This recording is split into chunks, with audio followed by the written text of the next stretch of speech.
and all the friends on the dais, registrar of the university and all the department colleagues, friends who have come from outside. Before I start, I will give you two cautions. First and the foremost, please give some 50 to 70% discount to whatever Umesh Chandra said about me. Friends always extol your virtues, and the negative part of that is they will make us to actually don't look at us, the negative part of us.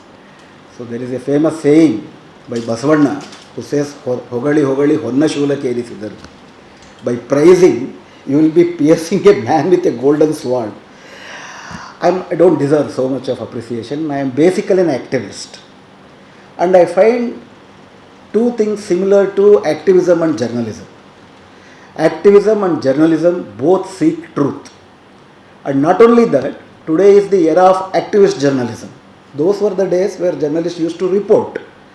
But now, when the things are changing, journalists are also becoming activists, and there is a kind of activist journalism. There is a very basic question of whether there can be any neutrality in reporting things.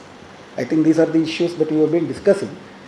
And Umesh Chandra has also made some observations about the need of knowledge production and the way the knowledge is produced today and the necessity of democratizing the knowledge production.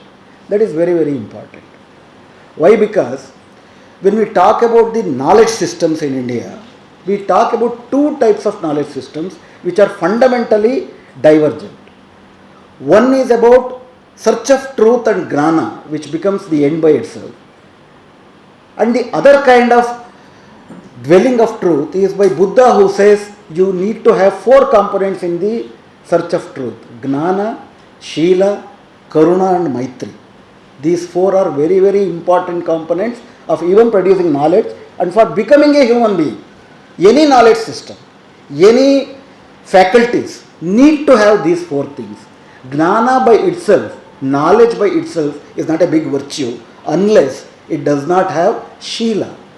Shila is a character. What kind of character? We live in a divided society and characters, value systems are also different.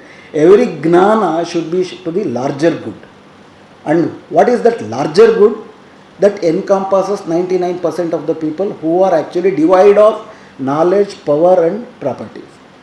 So Gnana and Shila should come along with Karuna, compassion. That should be the end objective of the knowledge, and that should have a end goal of having a Maitri. Maitri is not just a friendship, it is a Maitri with animate and inanimate subjects of the whole world. It's a kind of Vasudhaiva Kutumbakam kind of thing. So, there is a fundamental divergence in actually understanding what kind of knowledge we are studying and to what end. So, we need to have, even when we study media, even when I am an activist, there is a need to understand what is the reality and to understand the process of in which there is no Karuna and Maitri in this world and how to change it. Activism is also same thing. Activism understands the world and wants to change it. As Marx puts it, hitherto scholars have interpreted the world. Interpretation of the world, Bahuda Vidanti, Ekam Sat Bahuda Vidanti. There is only truth. People actually interpret. Interpretation of the reality is not a big problem in this world. The thing is how to change it and to change to what end. So that's where I find a common goal with activism and journalism. So in my pursuit of becoming an activist, I also ventured into kind of activism. In fact, I was not a proper journalist or a reporter to any kind of magazines. In fact, my reporting started with writing pamphlets. I think pamphlet is also a media. Pamphlet is a very best way of reaching out to the people. That is my journalism, pamphlet journalism. That is being condescended, looked at very, very a low profile kind of journalism. I think it is a very important journalist way of reaching out to things. If the end goal of the journalism is reaching the truth to the people.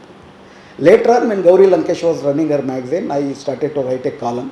And later on, I actually started to write in English. Now I write to Wire, News Minute, The Hindu and several other magazines also. But the basic thing is, I am essentially an activist. I want to understand this world and I want to change this world for better. And that's where I find journalism and activism have common points. Second important thing is, when you understand the things, we should be very critical. In fact, another important thinker says that you can achieve the better objectivity in understanding things when you are ruthlessly criticizing all that exists. Ruthless criticism of all that exists. Power, social structures, political power structures, cultural power structures, everything should be criticized ruthlessly, and in that ruthless criticism, you should also include yourself. Because my social location determines the way I look at things. My social location is very, very important, and that's why I give you a caution. Please question me and please doubt me, because I also doubt myself. My social location is a very, very privileged social location. By birth, my parents are Brahmins. I am a urban bred, a Brahmin male who have not actually experienced kind of exploitation the rest of the society has experienced. I don't understand I can empathize and I can sympathize. So my world, my universe is limited, and I should admit and I should confess. That's when I confess that, a new avenue will be open for me to break that. So when you listen to me, please doubt me on these issues, whether my universe is enabling me to. Of course, my activist universe has brought in many sensibilities to me. That's a different part. But anyway, these limitations are there. So please question me and please doubt me when I am rendering this lecture. When Umesh Chandra asked me to deliberate on caste and corporate monopoly in Indian media, there are several aspects to that, and first and the foremost, I want to emphasize on the need of a pro-people journalism. I don't say it as an objective journalism, because I don't find in a divided society there can be objectivity and neutrality. If you admit or you don't admit, there will be kind of bias. A bias because of your social location, a bias that is breeded by the institutions that you actually work for. Because I remember when I was doing my activism in Bengaluru, there is one firm, it was Indian Express anyway. It had actually given order, instructed its journalists not to cover the strike that was happening in the KR Square in Vidhan Soudha. Then there was strikes were allowed in the KR Square of a company called BPL. Because BPL company had its shares in Indian Express. So don't you call it a bias or what? There will be a bias. Please don't get confused. There will be a bias, and we should have pro-people bias. If not pro-people bias, we should have constitutional bias. We are all citizens of this country, and every citizen, because we have made this constitution, we the people of this country, and journalists have to uphold the values of the constitution, and there will be a constitutional bias, and if you don't have a constitutional bias, you are not a good journalist. That is my confession, or that is my admission. So there should be a bias in your reporting, and that bias is to uphold the constitutional values. So then, that is why journalism becomes the fourth pillar of the society. Media becomes independent media, becomes the first and the foremost requirement for the functioning of the democracy. That too, we have practiced our democracy for the last 75 years, and we have seen how slowly different constitutional institutions have degenerated. They are not actually fulfilling the objectives that it had been actually. Constitutional vision was there for legislative, for executive, and for judiciary. In the question answer session, if there is one, we can actually discuss and elaborate more on that, because in the 75th year of our Indian constitution, we are passing through a era in which our constitutional scheme of things are failed by the institutions that this constitution has created. But then, to supervise these constitutional institutions, it was envisaged, not only it was not literally written in our constitution, but it is a notion that a independent media is the fourth pillar of any democracy. And what is that independence? Independent from whom? That is a very important question. In fact, when I forgot his name, in 1974, a judge from Kerala, who also became a Supreme Court judge, who is very well known, he was actually deliberating about the independent judiciary, and he said, independent not only from the executive, Krishna, Justice Krishna. He said independence of the judiciary is not just from independent from the government that of the day. You should be independent of your own bias, because you will be having a social bias. And I can give you a lot of examples how our recent judgments are coming out with so much of biases these days. So when you come to media, independent from whom? Independent from the biases that this society generates, independent from the government, independent from the corporate control. These three are very, very important necessities to have an independent media, and without an independent media, no democracy will survive. A media which has made compromises, a compromised media will actually lead to total degeneration of the democracies, socially, economically and politically. So in that sense, I was actually discussing in the morning with Umesh Chandra, and I have been visiting many universities. I find the whole system is up against the institutions of journalism and the kind of institution, the faculties of journalism. All the journalism institutions are being closed. It needs a lot of nourishment. Journalism department should be provided with enough faculties. Journalism department should be retrieved, and it should thrive. The public universities especially, not private universities. It is only through public university you can actually cater to the 99% of the people whose talents are hidden. Unless they come on to the journalism, I think our journalism will not be democratized. So that is one important thing I wanted to admit, I wanted to place before you in the beginning. So there are two aspects there is a hidden assumption in this title, which says that Indian media has two obstacles. One is caste and another is the corporate monopoly. There is a caste monopoly and there is a corporate monopoly. When you are discussing this thing in the sense of democracy, democracy is against any monopoly. Democracy and monopoly are oxymorons. They are antithetical to each other. Monopoly is the control of a single house or a single force. Democratization is making it as vast as possible, making the avenue open so that those sections of the societies who are not yet represented shall come into that, there will be a discourse. So monopoly of any kind is against democracy. That's why when we talk of political democracy, Ambedkar said we are ushering into an era of a revolution and also a big contradiction. In 1949, November 25th, when he completed writing the constitution and actually presented before the Constitution Assembly, he made a wonderful speech where he gave a warning also. We have made a great achievement. Now we are politically equal. Political democracy is a big thing. That is not an easy thing to achieve, because at least on a political plane, the monopoly is actually crushed. On the politics, there was always a monopoly of the kings, lords, feudal lords. So that monopoly was crushed. And how it was crushed? By making all the citizens of this country equal politically. So that's how monopoly of politics, even Ambedkar says that in a very poetic way.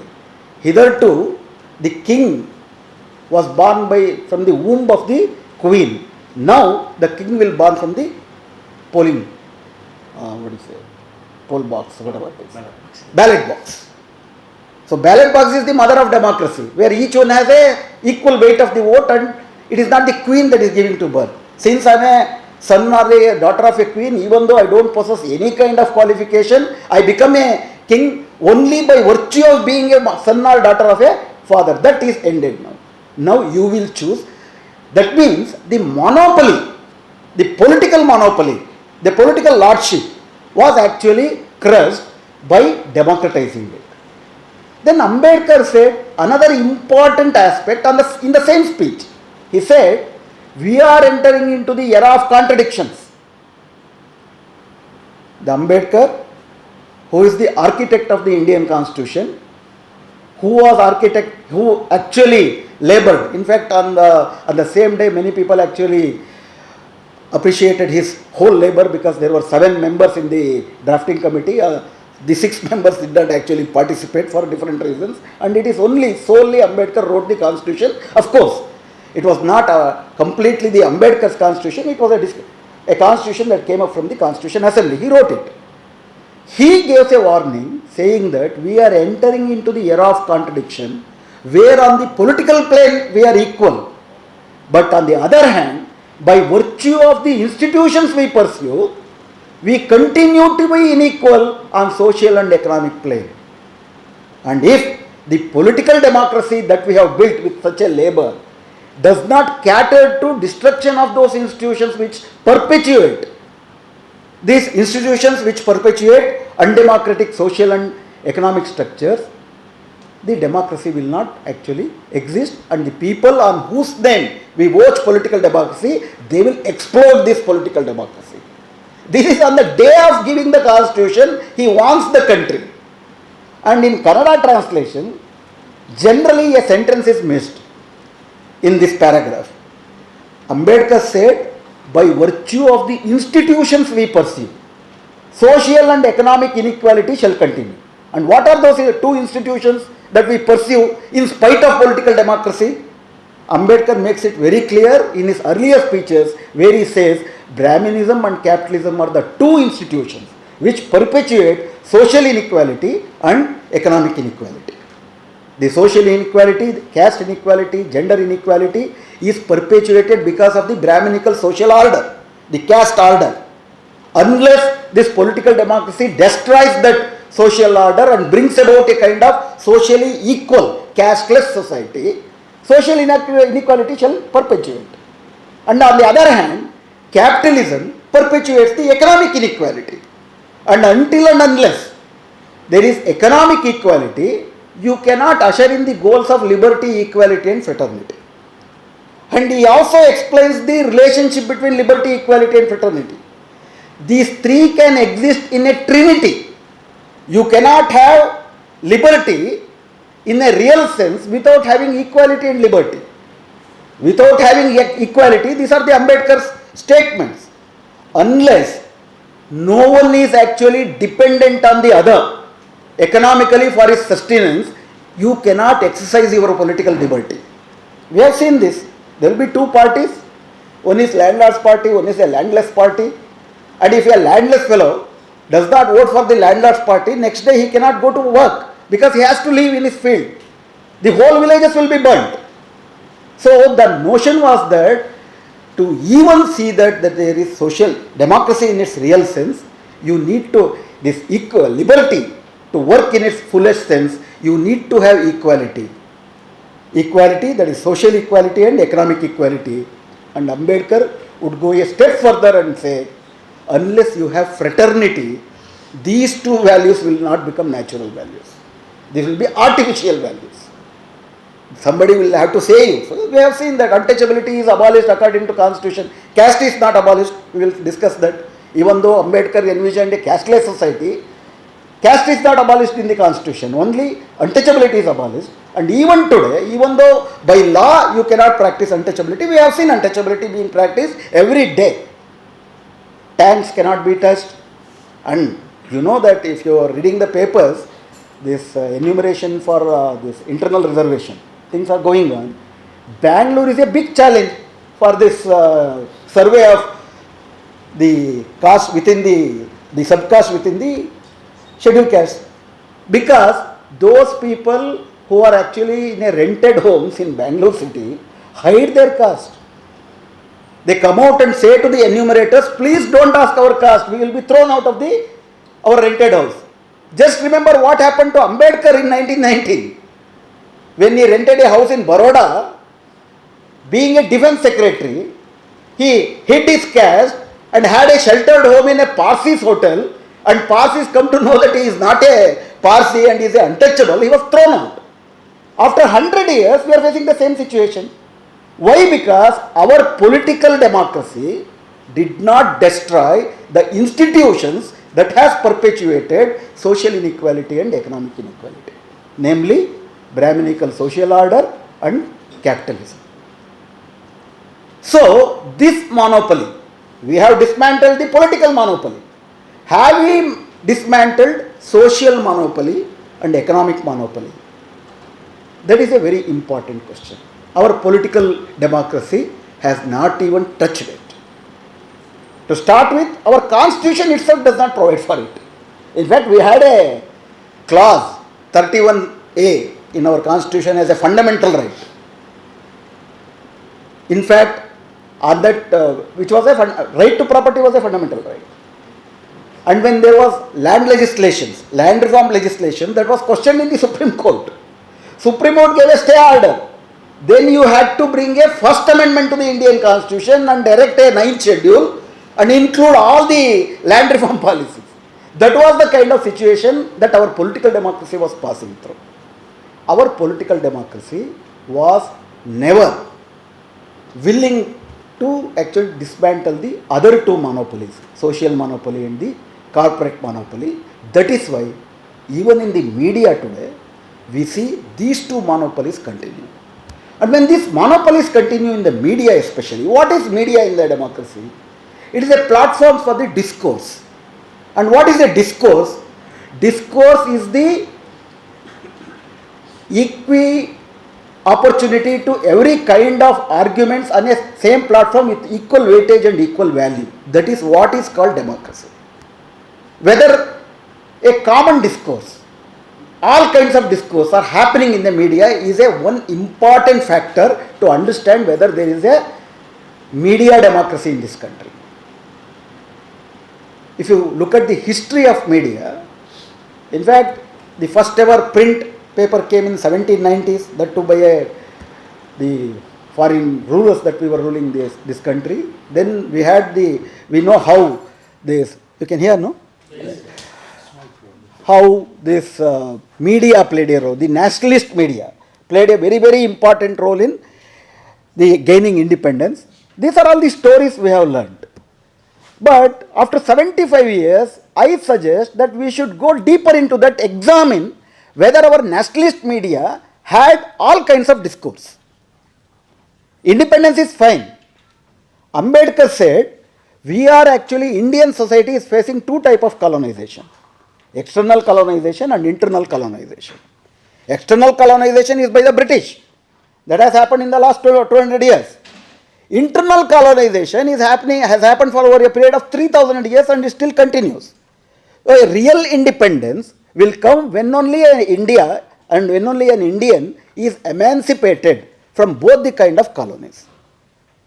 Whether this social colonization aspect reflected in the nationalist media, whether our independent media had really an aspiration of a universal freedom.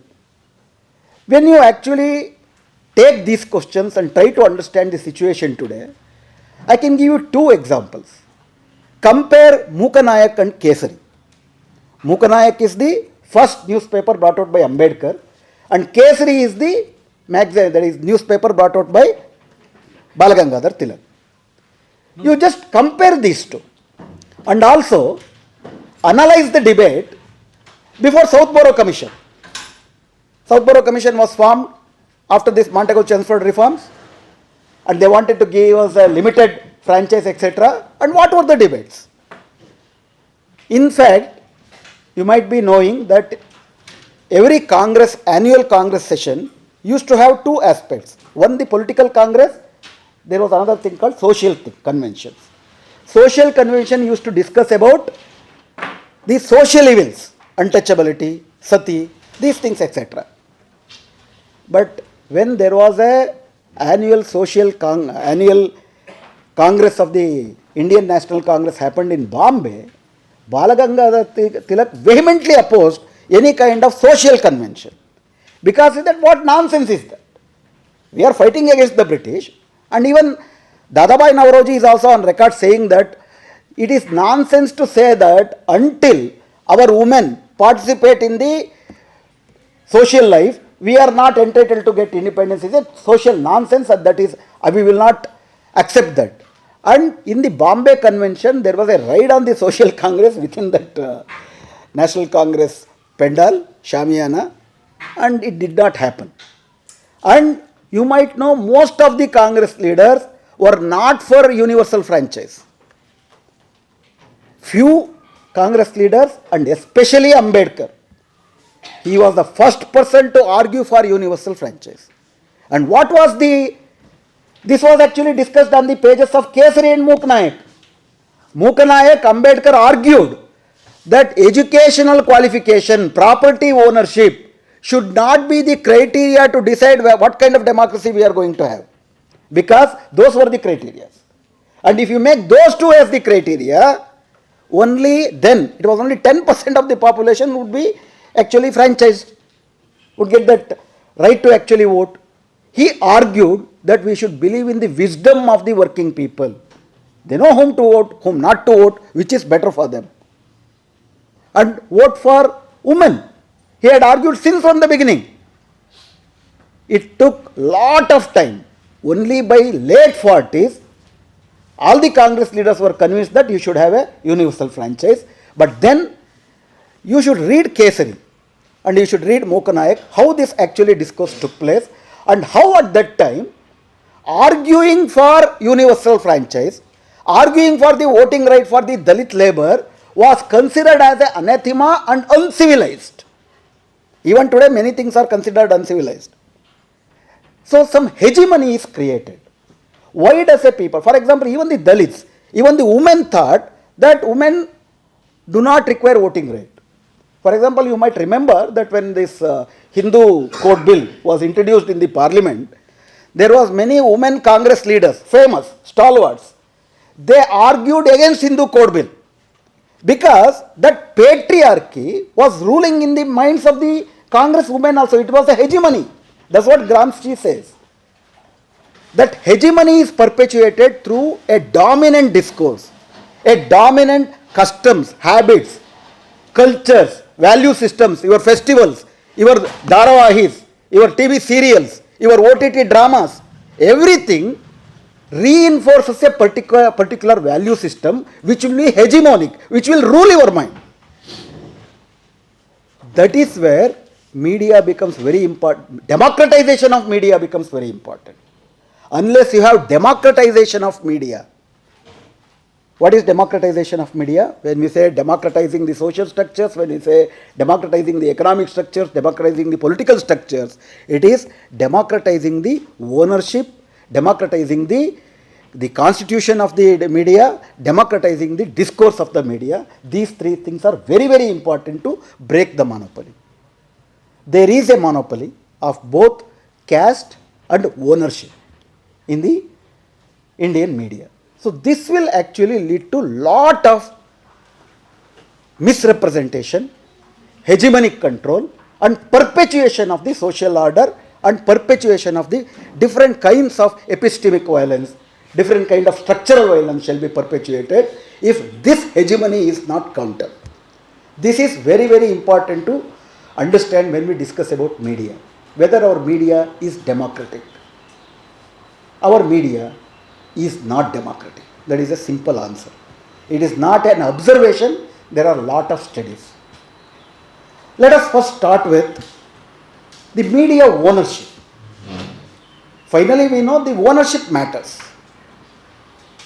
There was a study, there is an international organization called Reporters Without Borders. In French, it is called RSF. I don't know, any of you heard about it.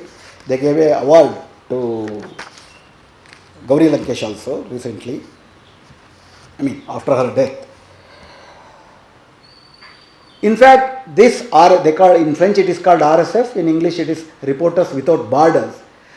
They made a survey of media ownership analysis in India. They took Hindi and English media, very famous Hindi and English media, and they actually dwelt into the kind of ownership this actually controls. By that time, there were by 2018, 900 TV channels, out of which 400 were news channels. They declared themselves as TV channels, news channels, and around 1,25,000 print media by 2018.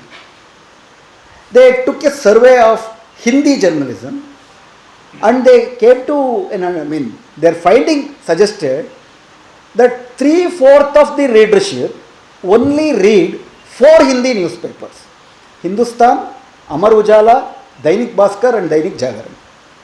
And the ownership of these 4 are with big industrial houses who are also politicians. Come to the south, you have a similar kind of pattern. For example, there is network called Asia News Network. Asia News Network has its presence in Malayalam and also in Kannada. You have Suvarna News in Kannada, Asia Net News in Malayalam, and they are also actually having shares in different media groups. They control much of the viewership. And in 2018, Ambani owned 72 news channels. In 2022, Adani bought NDTV. And in 2023, Adani bought Quint, that's a web magazine which was relatively independent. He bought that also. Now the situation is that 80% of the major TV channels are owned by 9 big industrial giants who are not just into media. That is a very important thing. Who are not just into media. They are in different sectors. Otherwise, what is the relationship between Adani and NDTV? What is the relationship between Ambani and News 18? They did not have any experience of running any news magazines. By virtue of their financial clout, by virtue of their power of financial capital, they could actually win over, they could control this. In fact, in the Western countries, there is at least an effort to see that there is no cross-media management, which means that a single house will control the TV, will control the print, will control the digital, will also control the other kind of platforms. There is at least effort to see that there will be no multi-monopoly in different cross-media management. In India, we don't even have a policy of that regard. It so happens a Ambani who is into petrochemicals, who is into mining, also become an entertainment Badshah. Now you have that Jio network. He is into telecom. I think I can bet that 90% of the people who have mobile phone here have Jio network. Can you please raise your hand who don't have Jio? No, I don't blame you for that, because Jio is cheaper. If it is costly, if nationalism is costlier, most of the poor people will become anti-national because they cannot afford. Khadi can be good.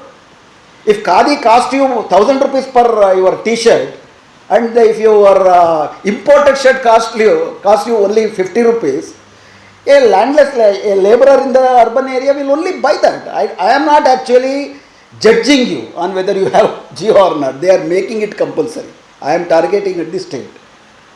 It's the same Jio. He controls, the Ambani controls the telecom network, Ambani controls the entertainment. Now you have that Jio Cinemas, which recently bought another big Z Entertainment. Now in an entertainment sector, they control 90% of the capital investment. 90% of the capital investment. What happens? You can just see what kind of OTT films you see today. It is said that Akshay Kumar, he makes some 10 movies, all nationalist movies. And you have that plethora of movies. If there is some political event, you can find hundreds of movies in different languages. What do? They perpetuate and reinforce a particular kind of narrative. That is the power of the media. Finally, you will lose your sense of critique. You have this Pulwama and you have this Pahalgam. And earlier to that you had this Uri. And there were movies, no? Uri. There was a movie by name Uri, and in Kannada Uri means fire. There was one Uri there, and about Kashmir. Kashmir files, then you have Kerala files. There are so many files, but you don't have Kailakanji files. You don't have Kambalpalli files.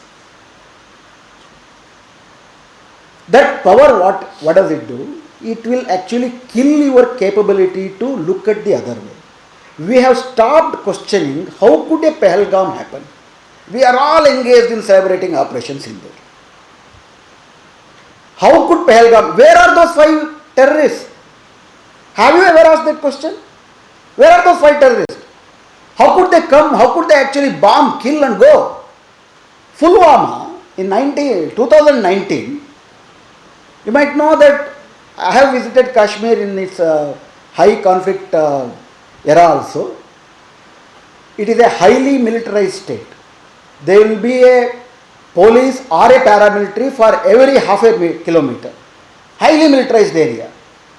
A unknown mosquito cannot actually fly in those areas, conflict areas. Un solle kuda alli aparichitavada solle, Pakistani solle bitbidu. Aparichita solle harakkagadilla alli.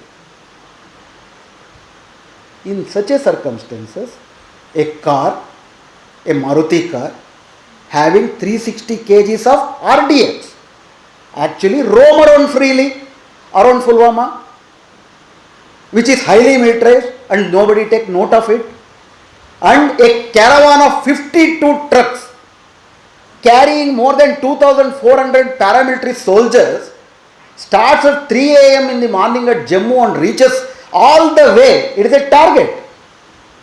A few days before, more than 92 intelligent feedbacks were given that there is a possibility of attack. And there was a request made, please provide us helicopters to actually fly them from Jammu to Srinagar. It would hardly take few hours. That was completely denied. This is not the statement of Shivasundar. This is the statement of the ex-governor of Kashmir, who was then the governor of Kashmir. Suddenly this happens, and the whole discourse that was there till the first phase of 2019 elections is completely changed. You might remember the popularity of this government was declining because of the demonetization, because of the GST, so many things. The popularity was declining, and post Pulwama everything changes and you win with majority. And there is no one media outlet which now questions whether there is a inquiry thing that has happened. Where is the inquiry report? Because there is one person by name Davinder Singh, who was then the DSP of that particular area. He was arrested when he was escorting 2 terrorists across the border. When he was arrested, it is said that no, you are actually antagonizing the Delhi administration, you cannot arrest me. The Jammu Kashmir police arrest him and he actually argues with them. Nobody knows what happened to Davinder Singh till today. We are talking about our own country's security. Have we asked this question? Why media is not asking this question? Because if you ask this question, you are antagonizing the government. And what happens if you antagonize the government? Now if you come to the economy of the print media, we read Prajavani or Deccan Herald. We pay 5 rupees, 7 rupees I think. 7 rupees or 8 rupees. But for the production of every 12 or 14 pages of a newspaper, the cost of production is 24 rupees. And what we pay is 8 to 10 rupees. The other 14% is subsidized by the advertisement, both corporate advertisement and the government advertisement. And if you antagonize the government or the corporate, you cannot print, so you actually hypothecate your freedom and you buy your paper. This is the economy. It is in 2022, it is said that by sales, you got 8,500 crores of revenue, and by advertisement, the media got more than 16,500 crores revenue. So double. So you need to actually pacify, you need to actually cater to the interest of the government that we are the corporates who actually finance you. That's why slowly it has so happened. Earlier they were giving advertisements. Earlier the editors used to actually budge to them. Post 91 there is a famous saying in the Times of India circles. It was so said that it was divided as what is editorial. Generally, what is taught in school of journalism, editorial is the voice of the newspaper. It is the critic of the newspaper. Times of India defined in 1996, editorial is the gap that should be filled between the two advertisements. Editorial is the gap, or the news is a space that should be filled between two advertisements. Anything will do that. So when slowly it so happened, the business people himself actually bought it out. When the corporate controls the media, independence from the executive, we will discuss that, whether there is hardly any independence. We used to say by June 25th we will be celebrating we will be commemorating 50 years of emergency. During emergency, it is said that Advani said this. When the press was asked to bend, they actually crawled. That is the famous statement by Advani. That was the role this newspaper press played that role there. There were exceptions. In fact, Indian Express was a biggest exception. In fact, they actually kept the editorial space vacant as a sign of protest. Those exceptions were there. But then, those were the era because they actually crawled. Now, 90% of the media, they are not just crawling. You are witnessing a embedded journalism. You know what is embedded journalism? There is a embedded with the soldiers. Whenever you go to the war journalism, they will be embedded with a platoon or they will be embedded with a battalion so that their security is actually protected and they go. It is a guided tour. Essentially, it is a guided tour. You cannot have an independent inquiry into any events, any phenomena. Whatever they say, you write. This is not just embedded journalism. Now you have a one-sided propaganda journalism. They actually provide all kinds of narratives to justify and to perpetuate a particular narrative that actually fits into corporate monopolies and also the power that way. So there are several questions on these things. There is a kind of a particular narrative which helps the social power holders, corporate power holders, their monopoly is not disturbed and their sentiments, their sensibilities, that is being pursued. That is the hazard that this corporate monopoly is trying. As I described, now 90% of the monopoly is that. Of course, in digital journalism, there are some efforts. There are many modules that is being worked out. Every reader will pay for every particular article, or for example, a particular kind of contributions are made. Some websites are trying to actually pursue a different kind of financial structure in which they can retain some freedom.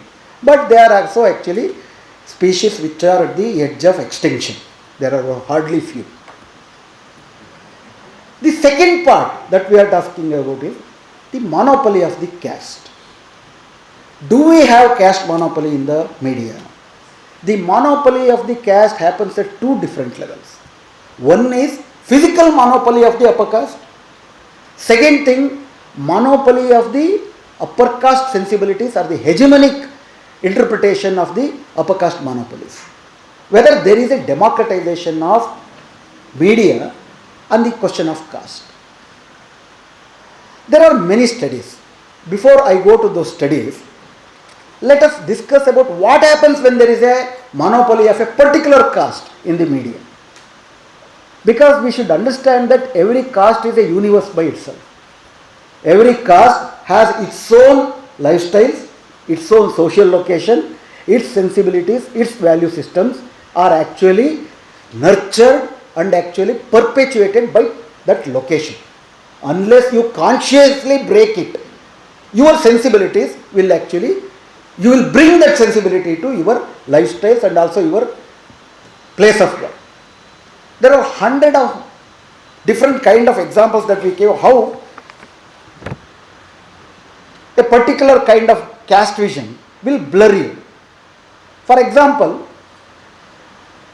let us take about some caste oppression happens, or let us talk about there are two fundamental contradictions even at the university level, at different level, post 91 when market economy became the basic basic mode of our capitalist economy, there was discussion about autonomy and accountability, efficiency and equity. These two are very, very fundamental aspects on which the discussions goes on. It is so described, it is so actually structured. It is now a common sense to say that prior to 91, we were very, very inefficient. Why? Because it was completely controlled by the government. Because there was lot of corruption. Corruption was there. Nobody is actually denouncing that. There was a government control, and if an officer is given with power, before actually he performs anything, he demands corruption, he demands a bribe. That's obvious. But then it is so described that post 91, when everything is given to the market shows efficiency. Now, prior to 91, we had a Hindu rate of growth of GDP. It was only 3% or 3.5%. Post 91, we have a dynamic GDP growth rate which actually hovered around 8% during UPA regime, and now it is 4.5%, but better than the Hindu rate of growth. So now a case is made to say that government control is bad, private control is fantastic. A simple question. I know all of you are actually simmering with that question. Why did Air India mishap happen? Who was owning Air India? How did it happen? Minimum technical care was not taken. Now whatever summary of the outcome that has come, and who had to take that? When was Air India was transferred to Tata's again? Air India was suffering with 50,000 loss, 50,000 crore loss. That was borne by the exchequer and that was given to Tata's. Where was the efficiency? You might have read in the press that very next day, a person who actually travelled from Delhi to Ahmedabad by the same flight said that AC was not working. And he called for the help and nobody actually responded. And in the last 5 days, there are so many flights actually grounded. And leave alone Tata's, the very manufacturing company, Boeing company, is not a government company.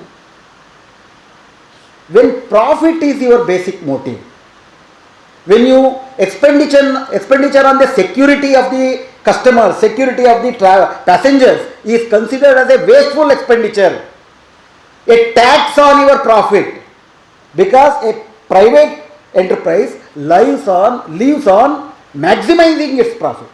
Maximization profit is the basic rule. How can you cut down other expenditures and how can you increase your expenditure is the basic motto of private enterprises. Otherwise, which is the biggest industrial disaster in India today? Not only in India, world. The biggest industrial disaster is Bhopal disaster, which happened in 1983. Why did it happen?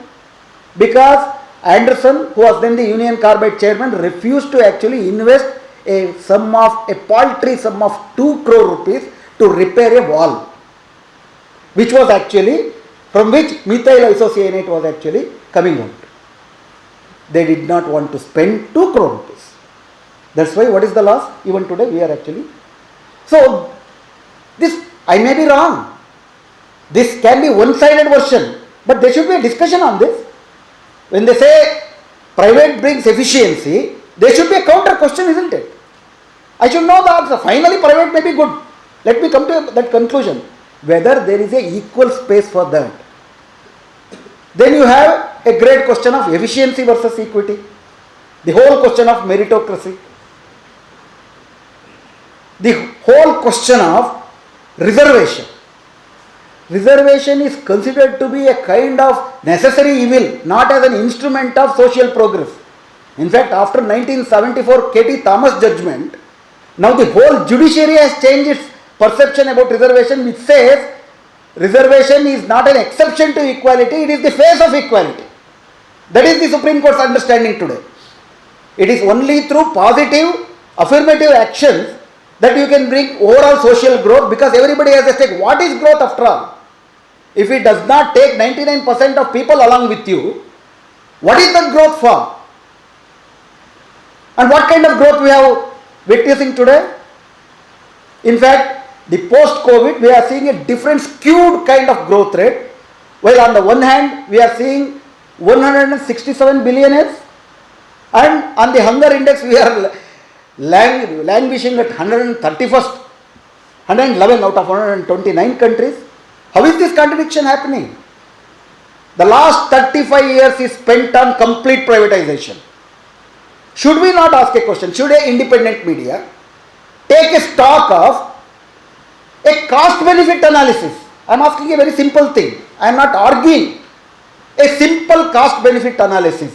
What is the cost of privatization? What is the benefit of privatization for the larger masses of the people? If you consider nation is the people. Because there is a big doubt in that. There is one Gurujada Apparao, a Telugu poet in Telugu, Andhra Pradesh, who said, Deshamante matti kadoy, Deshamante manushyudu. Desha andre mannalla manushyudu. A nation means its people. But it so happens, sir, I did not work in Kannada Prabha, but in Kannada Prabha editorial was there when GST was announced. The title of the editorial is, it's very funny, it's a crazy title. About GST it says, Deshakke ಒಳ್ಳೆಯದು ಜನರಿಗೆ ಕಷ್ಟ. It was the title of the editorial which says GST is good for the nation, difficult for the people. What is the nation without people? If people are actually have to suffer, how will the nation progress? How will the nation benefit when the people are suffering? This is the dichotomy that has been breeded by this artificial debate of efficiency versus equity. Who actually breeds this kind of discussion? This is a very important thing. Because our social location and the hegemony of such understanding in our places of work. In the media, there is a kind of it is not a law, an undeclared kind of legislation will be there. There are what is good and what is bad, what is correct and what is right. These notions are not a kind of classless, casteless notions. We should understand that. Every right, every good or every bad has embedded an inherent value system which defines our social location. Otherwise, I will ask you a simple question. 72% of the Indians are non-vegetarians. This is the analysis. Food culture of India. 72%. That is growing actually. 28% are pure vegetarians. But whenever there is a public festival, it is said that all the meat stalls will be closed. It is said that the sensibilities of the vegetarians will be hurt. It is actually accepted by everyone. Why do we not question, does not the sensibility of the non-vegetarians will be hurt? If you close it down, you are actually making a hierarchy. Vegetarianism is good, non-vegetarianism bad. How does it become a national taste? That is another very important question. People may have their own. I am not having any grouse with vegetarians or non-vegetarians. Both are national taste for me. But how does vegetarianism becomes official taste of the nation? Because official declaration will be made. This kind of notions slowly breed into the lexicons of the law and the constitution also. I will give you one example. Your Bengaluru and Udupi is very famous for that hijab thing. The whole India, whole world debated about it. And there was a discussion. What is the purpose of an educational institution? The purpose of education institution is to provide education. Uniformity is secondary to provide education. Uniformity is not primary. It is suggestible that if there is uniformity in the uniform, that will help the people, that's a different thing. But on that basis, you cannot deny the primary function of the education institution, which is providing education. On the other hand, why only hijab? Because after this 3 judges court verdict in Karnataka High Court, it went to Supreme Court. In Supreme Court, there were 2 judges, they differed and now it has referred to the higher bench and the case is lying there. But the debate that took place and the opinions of the judges matter. Because before the judge, a vehement argument was made by a lawyer who said that, sir, again the primary function of the education institution is to provide education, and if you think religious marks should not be allowed, what about kumkum? What about thali? What about muguti? What about kalungara, a ring that the Hindu women actually wear? What about pagoda, Sikhs wear? What about nama?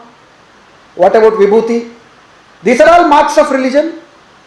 How can you allow this marks of religion? How can you not allow hijab, saying that it is mark of a religion? Then the Supreme Court sitting judge says all other marks are part of Indian culture. It is the statement, official statement. It is not even oral remarks.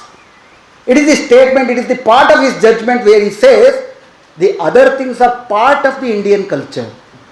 I would say, how did it become part of Indian culture? What is Indian? You could say it is a particular caste within the Hindu who are also part of India. It is one of the Indian culture. I don't mind that. It is of course part of many Indian cultures. Kumkum, vibhuti, everything. It is their right to do that. How could it become the Indian culture? It is not only denying the other hijab, it is making the India Hindu Rashtra. Making Hindu Rashtra de jure. De facto it has become already. De jure it is becoming. It also so happens, no, this is not debated. My basic question is, why it is not debated in the media? Why it is taken as a common sense? Wearing kumkum, we accept it. That's a common sense. Wearing hijab is actually alienating. Where does that notion come from? Why is that this notion is not confronted in the media? Because media is hegemonized by this world outlook, which is basically defines what is Indian culture. There is another study made by another person, Mr. S. Anand, who is also from upper caste, but he makes a objective study of the Dalit culture, etc. He has written a very fantastic study work which titles Visible Dalit and Invisible Brahmin, which is very interesting. Why? Because of late there is a very good sympathy and empathy about the atrocities on Dalits. So whenever an atrocity on Dalit happens, journalist will go and he analyzes how that is actually reported. There will be a lot of discussion that goes on, what is the plight of those Dalits, how pathetic was their situation, how because of this atrocity their livelihood is destroyed, how state should come and help them. These are all good part. But how does the atrocity happen? When the murder happens, there will be two aspects. There will be a killer, there will be killed. All the description and the reporting is about the one who killed. What about the killer? Killer, what I mean is not a particular murderer. The system of Brahminical hegemony, the feudal role, that is completely invisible. Invisible of the Brahmin, and there will be a lot of discussion, and this will end. What kind of conclusion that will come to? Lot of help should be given to Dalits. But without dismantling the structures of the murderous caste system, this will be perpetuated. Another day there will be another atrocity. Again you will go and help them. There are two aspects. You very consciously or unconsciously, or because of your so-called common sense, you are thinking that you are doing a very good reporting. But because of your inbuilt consciousness, you are not questioning the other part. Even when there is discussion about the caste census, the question is, the whole discussion, majority of even the progressive discussion is confined to, we should understand what is the proportion of different castes, SCs, STs, OBCs, Adivasis, women, different religions. So we should probe into whether a particular percentage of population is getting proportionate reservation. This is one part, this is correct. But there is other part, disproportionate to their proportion. Now there is somebody is occupying that. Who is occupying that? Disproportionate representation is given to certain sections of the society, and they also have to be actually censused. How much percentage they are in the population and how much proportion they have got in the different reservation thing. This should be questioned. So there are two aspects to caste reservation. So it is depoliticizing. Consciously or unconsciously, we are depoliticizing the very caste structure. Caste is not a horizontal system. Caste is a hierarchical system. Caste does not exist in vacuum. Caste is not the question of diversity. Caste is the question of hierarchical social order, which is a multi-storied building without a staircase. That's what Ambedkar said. Multi-story building, we don't have a staircase. We get birth in a particular caste and we stay there. Economically, if you get a lottery, you can become a rich man. But even if you are a rich man, you are destined to be a particular caste. That's why Ambedkar said, if there has to be a social mobility, caste order should be destroyed. Because caste is a hierarchical, multi-stories building without a staircase. So, this question becomes very important, especially in the media, because day in and day out, it is the media which molds our public outlook. The larger question is whether we have a public. That is a very important thing. Whether we have a public. In the Western societies, a public is a place where citizens are placed equally. In our social public, are we placed equally? There is an inherent hierarchy in all our public institutions, whether it is organizations, social institutions, even the media for that matter.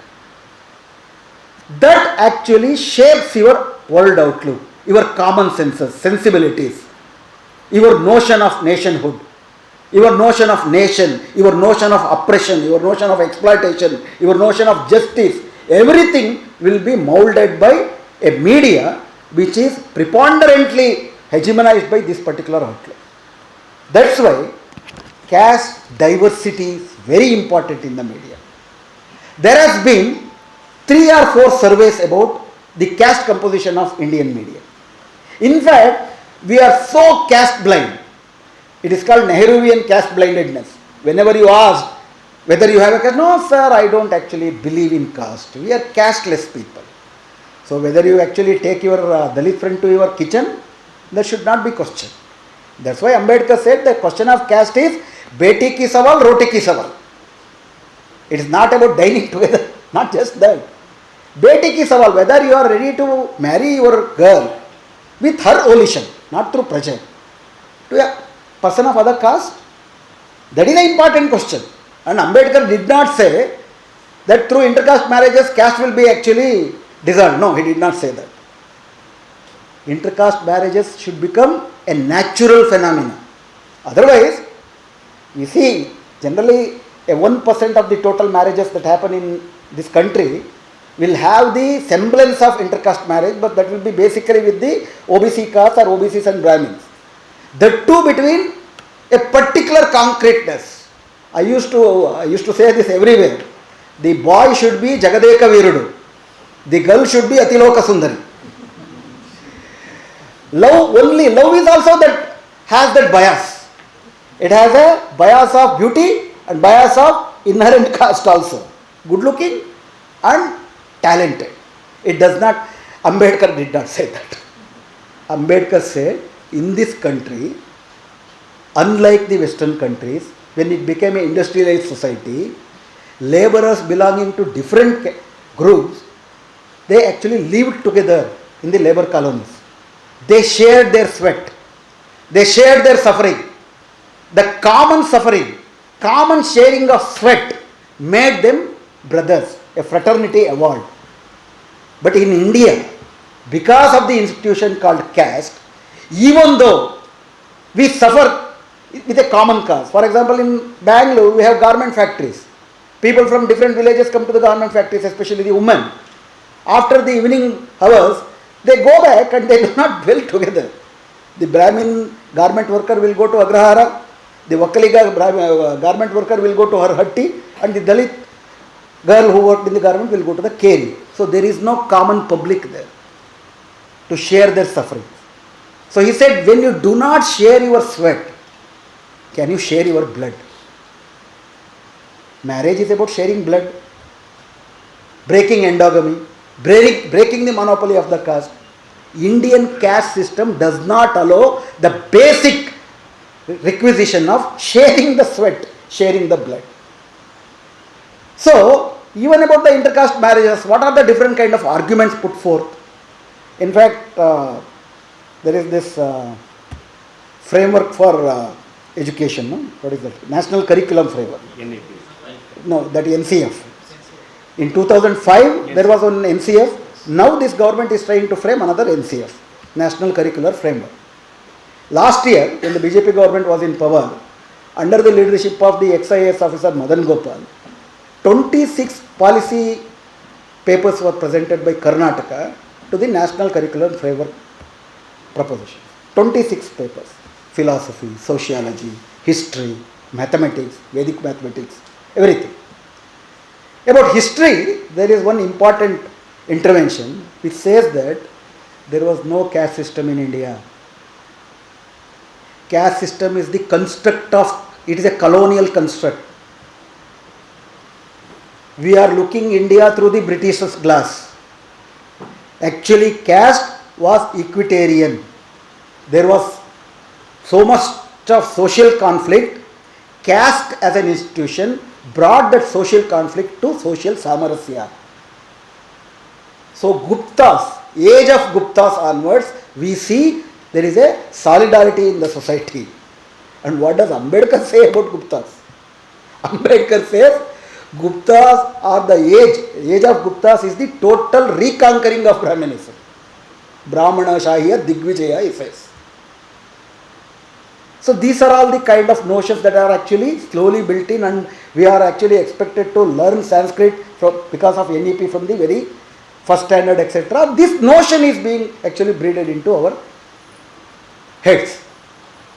So this will actually perpetuate a age-old hegemony of Brahminical understanding of the society. Makes inequality a normal thing and fighting for equality as an aberration. Buddha is completely excluded. Jnana, Shila, Karuna, Maitri is actually ridiculed. So, this is the kind of notions. So, that will be breeded.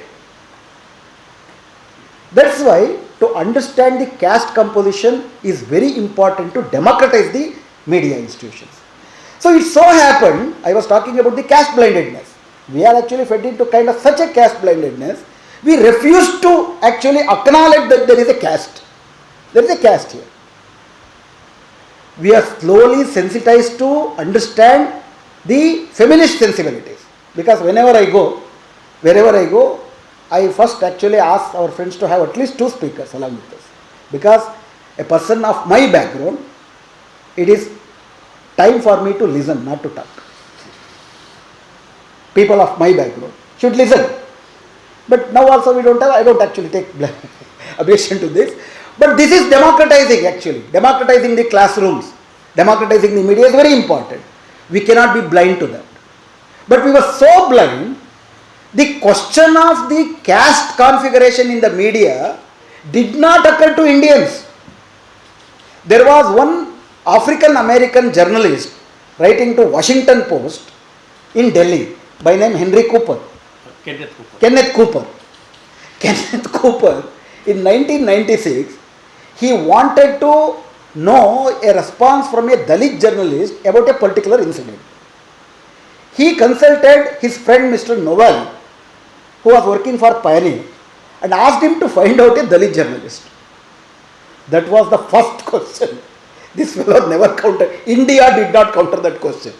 That question also actually came from a African American Western journalist. Then he went on searching for a Dalit journalist. In 1996, in the Delhi newspapers, print media and television media, there was no single Dalit journalist. There was no single Dalit journalist. Then the question of why there are no Dalit journalists came up.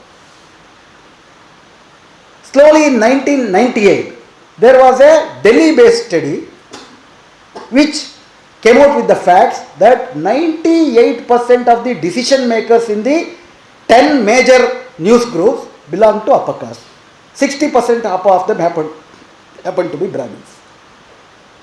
In 2006, Yogendra Yadav and others who are from CSDS, they conducted a survey, again in Delhi basically, 10 print media, 10 Hindi, 10 English, totally some 350, they actually analyzed 354 byline articles.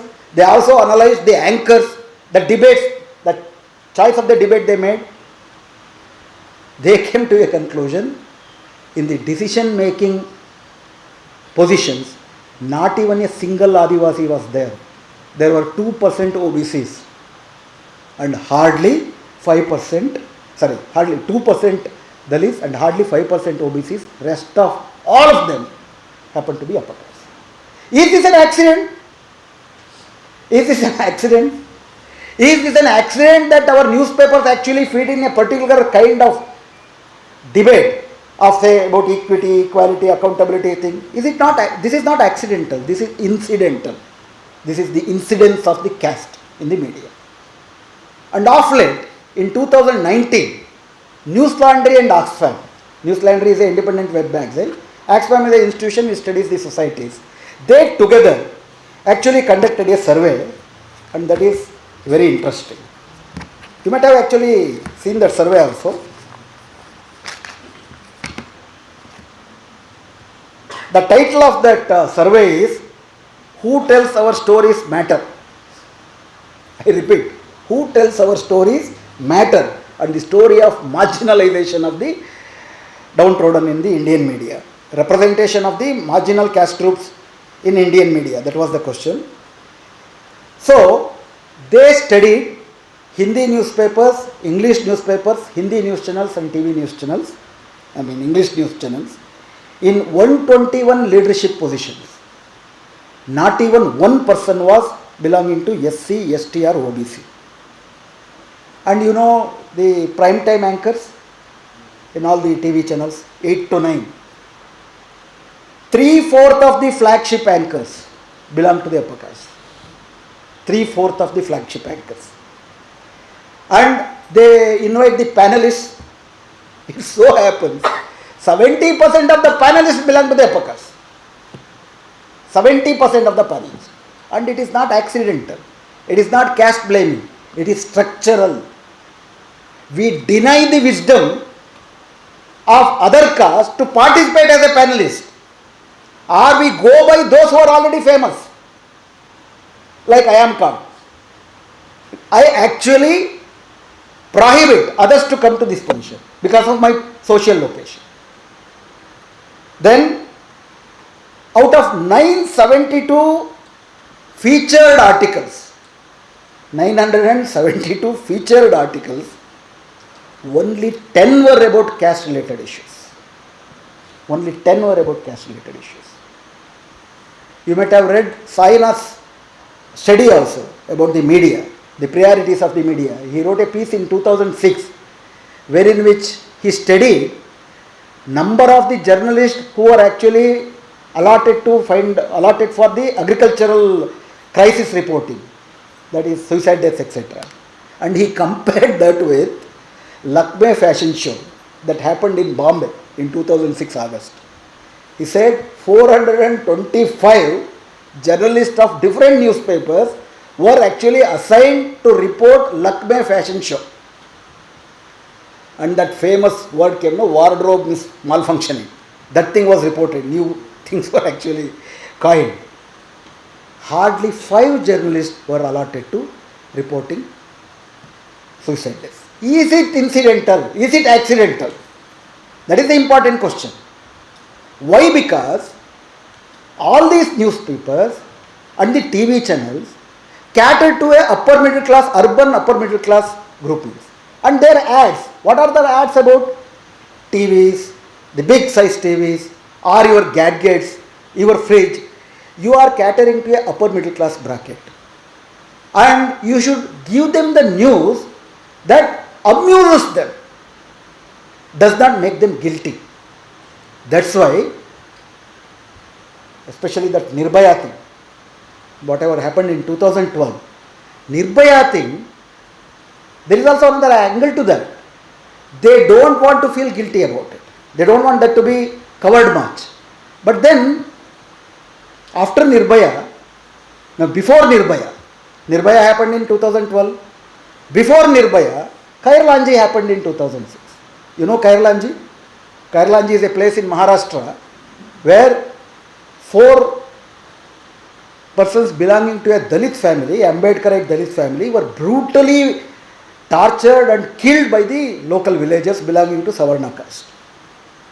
Because that particular Ambedkar family was self-righteous, with full of self-respect, and they did not bow down to the dictates of the Savarna caste. They are not Brahmins that way. They are low-caste OBCs. That was not actually tolerated, and they were killed, and I cannot describe the way they were killed. If you want to know more, please go and study a report made by Mr. Anand Teltumde, Professor Anand Teltumde. The title of the book is Kairlanji. It is both in Kannada and English. I translated that to Kannada. Many of my friends together. The question is, the whole media portrayed it as it is not a caste atrocity. This particular woman head of the family had a illicit relationship with another person with a Savarna background, and that emotion made them to kill. That was the justification. And I don't think you people who are in Bengaluru are alien to this kind of justification, because recently there was one murder in Bengaluru of a Muslim person. For that, even our Home Minister said, he was saying, Jai Pakistan, Pakistan Zindabad, without even actually investigating it. He died on the spot. Whoever said that were accused, and the statement made by the accused is taken as a gospel truth. That is made legal. And not only that, the murder of a person is legitimized in the name of nation. That is the important thing. The media had to question this. In fact, the media bought the story even in Kairlanji provided by the Savarnas accused. For the whole 2 months, the story that was carried in the press was only about the illicit relationship, and the caste dimension, the atrocity dimension, was not even actually attributed to that. Because in 1989, you already have this Prevention of Atrocities Act. That was not actually provided. Then there was a lot of struggle to make it as a caste atrocity. Even at the last, in 2019, unfortunately, in the bench led by the present Chief Justice Gawai, who happens to be a Dalit, dismissed the caste aspect of the question. He considered that as a pure atrocity on a woman and a murder. The question is, why media refuses to take up the caste question? Caste is a very uncomfortable question to the upper middle class, especially the buyers. ಗ್ರಾಹಕರಿಗೆ ಅವ್ರಿಗೆ ಚೆನ್ನಾಗಿ ಸುಖವಾಗಿರೋದು ಕೇಳಿಸ್ಕೋಬೇಕು. English ಪೇಪರ್ಗಳಲ್ಲಿ ಆತ್ಮಹತ್ಯೆಯದು ಸಣ್ಣದಾಗಿ ಬರುತ್ತೆ, ಇಷ್ಟೇ, small ಪ್ರೆಸ್ಸಿನ. The articles which will actually make this whole economic system as a culprit shall not be actually brought in. So that is the structure. Even in so that is one thing, and only 5% of all the articles in the English news were written by Dalit. 72% of the byline articles, 72% of the byline articles were written by the upper caste. This is the 2019. So what does this story tell us? Whether there is a caste domination in the newsroom or not. There is a caste hegemony, there is a caste monopoly. It is not about a monopoly of the individual. It is the monopoly of a world outlook. It is the monopoly of a particular viewpoint. It is the monopoly of a particular understanding of the nation. It is the monopoly of a particular culture. That too in a nation which is multicultural, multi-religious, multilingual, which demands multiplicity. ಬಹುತ್ವ ಕೇಳುತ್ತೆ, ನಾವು ಏಕರೂಪತೆ ಕೊಡ್ತೀವಿ. This is very, very disgusting, and this is very disturbing. This is degenerating. Why? Because if the media falls into this trap, it is already there. Whatever is required as a kind of surgery to this Indian democracy, which has actually in the beginning, as I explained, is in a deep crisis. Is in a deep crisis. Economically, 294 ultra rich of this country owns 100 lakh crores and our GDP is 300 lakh crores, where the constitution says, article 39C says, the national resources should be equally distributed. Most of the positions, legislature, judiciary, everything is dominated by Hindu Brahminical male. This is a great injustice. Those injustices are happening at a different level. The notion of one nation, one culture, this is dominating. This is very, very appealing. Because that one will not be a Dalit. That one will not be a woman. That one will not be a Shudra. That one will be a corporate Brahmin male. They want to make that one as nation. That should be actually challenged. If we don't challenge that, actual democracy will not be established even after 75 years. Why? Because another analysis has been made. My time is over? No, sir. Please. Another analysis is made. If the democracy is giving equal opportunities to everyone, why then in the private entrepreneurship, Dalits or OBCs are not coming up? It was so said that government gives a very minimal opportunities. Market economy gives equal opportunity. If many Dalit intellectuals actually felt that is correct. They said that globalization will actually bring in kind of equality. Because globalization is a foreign capital. Foreign capital is not caste ridden. So a capital which is not caste ridden will kill the caste system in India. That was the imagination we had in the early 90s. After 35 years of the liberalization, privatization, globalization, what we see? What is the representation? How much entrepreneurship is actually populated by the downcast people, Dalits, OBCs? Let us take few examples. If the market economy is not caste ridden, a simple question. Tourism and hotel management, these things are food industry. Basically is a low capital intensive and you can actually thrive in that. The simple question is, whenever you walk in the metro cities, you find Udupi Brahmanara hotel. You find Lingayatara Khanavali. You find Savji military Hindu military hotel. In southern Karnataka you will see Gaudara Mudde hotel. Have you ever seen Madigara Mamsada hotel? This is not the question to laugh at. This is the serious situation of how the market economy discriminates. It does not give equal opportunity. Even a Madiga or a Holaya opens a hotel. And what does the market says? Market says that we are only bothered about merit. We are only bothered about quality. Even if I give you quality mutton chops, if I am a Madiga, in the board there is a Madiga, will you step into my hotel? That is the important, that is the caste system of India.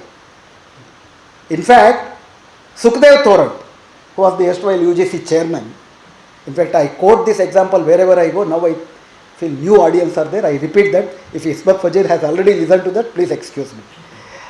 This is a very important academic study made by Sukhdev Thorat in 2007.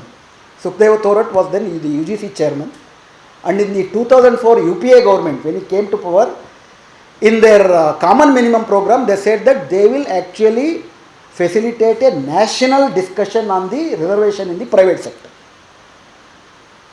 National debate. Not that they provide reservation. UPA minimum program said that they will facilitate a debate. There was a furor in the private sector. Ajim Premji, Infosys Narayan Murthy, each, you name everyone. Everyone were up in arms and they said that no, this is going to kill the marketability of our products. We don't bother about the caste of our employees. We are only bothered about the quality of the output. Sukhdev Thorat took it as a challenge. He made an academic sting operation. All these things that I am going to say now is recorded and is on the EPW, Economic and Political Weekly's website.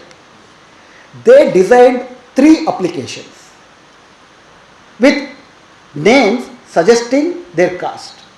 For example, this is an example. My name is Shivasundar. Shivasundar Bhatt, M.Tech first rank. Shivasundar Yadav. This is an example, but there are different names. Yadav suggests OBC. M.Tech first rank. Shivasundar Chamar, M.Tech first rank. Shafiullah, M.Tech first rank. 4 sets. They sent it to 500 private establishments where they had opened for employment opportunities. So what do you think would be the proportion of the interviews that were sent for? Because if you are bothered about only the merit, all the 4 are M.Tech first rank. It so happened, it is recorded, you can go and check in the EPW website. Those bearing the Brahminical surnames got 90% call letters for the interview. Those who had a Dalit surname got the invitation, only 30% of the Dalits got the call letter, only 10% of Shafiullahs got call letter for intervention. This explains the casteist, Hinduist nature of the private capital in India, private market in India. And there are 101 examples, especially from your Dakshin Kannada districts, where a woman from a Dalit background, even though she cooked midday meal with a good quality, the students belonging to Savarna caste refused to take the food. She lost her job. Where is the equity in employment opportunity? The question is, our society is caste ridden. That's why there is a comparison, there is a survey made about the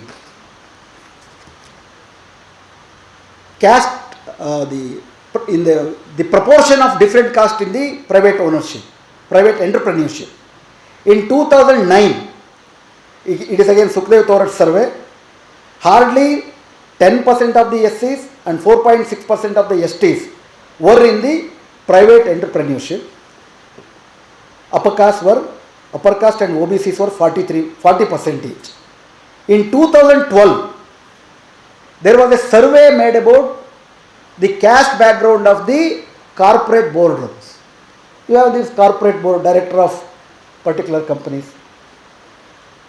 1,000 companies who together had a share capital of 92% of the Bombay Stock Exchange. 1,000 companies were surveyed, 9,052 board of directors. Out of 9,052 board of directors in 2012, 30 years of privatization, liberalization and globalization, 92.6% belong to upper caste, of which 45% were Brahmins, 45% were Vaishyas. OBCs were 3.8%, SC, ST together were 2%. Because capitalism is not in Indian society, in a caste-ridden Indian society, the upward march is not easy. It is casteist in a sense. For upper caste, it provides all kinds of social capital and cultural capital, so that they can climb up the ladder, and they also own the physical capital. In fact, there is a famous statement by Lohia who said,